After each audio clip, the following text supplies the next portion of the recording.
Hi guys, welcome back to IELTS Monkey. My name is Teacher Patrick. Today we're just going to have a really quick little video about your rights as an IELTS speaking test taker. I run into a lot of students who are really afraid or even don't even realize that they can ask the examiner to clarify things for them on the exam, whether it's from defining a word that you don't know the meaning to, or even going as far as like paraphrasing and saying the question in a different way. Depending on which part you're on for the speaking test, for example, part one, you have less ability to ask questions of the examiner as you do in part three. But no matter which part you're on, you have an ability to do certain things. And I think students are afraid to do this because they think in some way it's going to affect their score. And it's really important to understand that this is a speaking test. So they are marking the language that comes out of your mouth. And it is completely natural sometimes for you not to know the meanings of certain words, or for you to not understand the way the examiner has phrased a question. And during the exam, you can absolutely ask the examiner to do certain things. So we're going to talk about that really briefly today, and you'll know exactly after today how to do it, what you can do in each part of the exam. And you can even use these techniques sometimes to buy you time. To be honest, I'm not really a huge fan of some of these generic time buyer things, such as, oh, well, that's an interesting question. I've never thought about that before. Or, oh, that's a tough one. Give me, okay, it's not really an interesting question. And yeah, you probably haven't thought about it before, but that doesn't mean you can't answer it. Like, once I kind of teach you how to do part three, that'll become clearer. But I think you can actually use these clarifying questions to help you a little bit better. That not only do they buy you time, but it also gives you some extra information. And I just think in general, don't answer a question if you don't know what's happening, right? Use everything within your power to make sure that you know exactly what the examiner is asking of you so that you can give the best answer possible. So let's go ahead and take a quick look here. So when you're seeking for clarification, in part one, there are a couple of things that you can do. So first of all, you are always able to ask the examiner to define a word, to give the definition of a word. So if you don't know what a certain word means, you ask the examiner. And you're also allowed to ask the examiner to repeat a question once. I don't believe you can do it more than once. I believe it's just once. But here's the deal. You've got to directly ask for it in a confident way. Students, not only are they shy about asking these questions, but when they do finally get the confidence to do it, they do it very weakly, and they don't actually ask the question.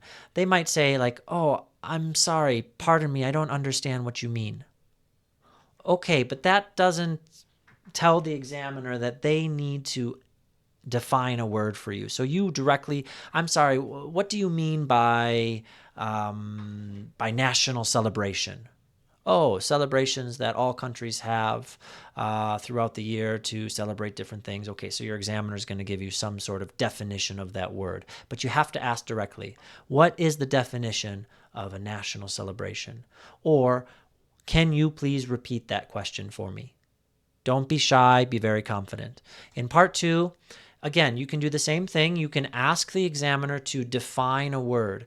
But the other thing you can do, and I don't think a lot of students know this, is you can actually ask the examiner to talk about something slightly different.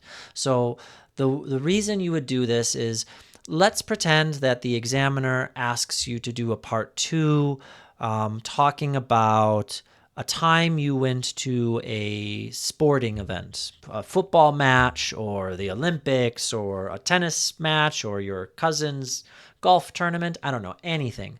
But let's just pretend that honestly, you have literally never been to a sporting tournament in your life. Okay, what can you do? You haven't been there. It's not your fault.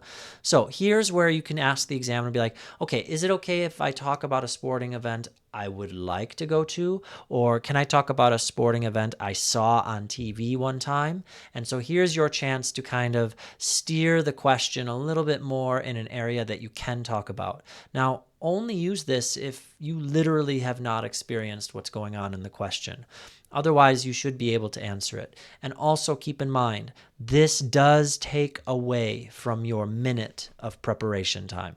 You don't get that time back. They're not going to start the clock when you finish answering your question.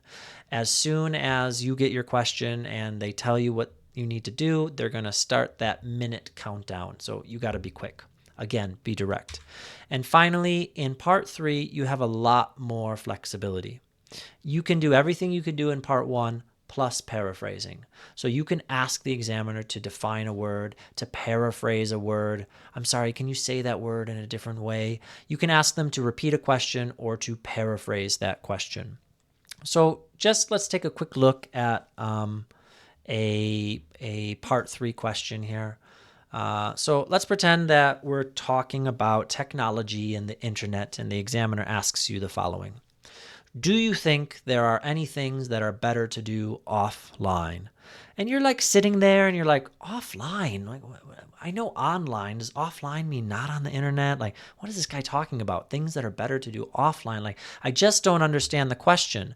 And after the test, you think about it and you're like, oh yeah, that makes sense. But when you're sitting there and it's a stressful environment and it's like the second to last question, you might start second guessing your overall understanding of the question, which can happen. So when this does happen, I want you to seek clarification directly and clearly.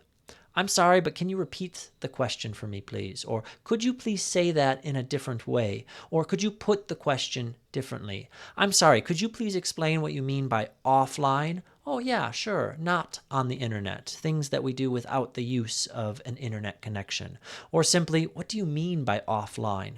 Asking these questions directly is first of all, completely allowable, and it is not going to hurt your score in any way.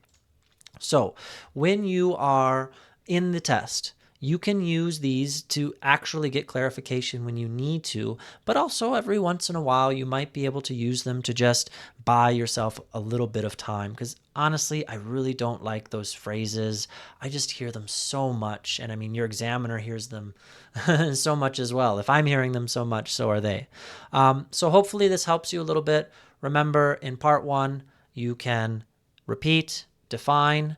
In part 2, you can get the definition for a word, but also ask the examiner to maybe not change the question. You can never do that, but to talk about something similar that you know about. And then in part 3, we can define a word, repeat a word, paraphrase a word, repeat a question, paraphrase a question.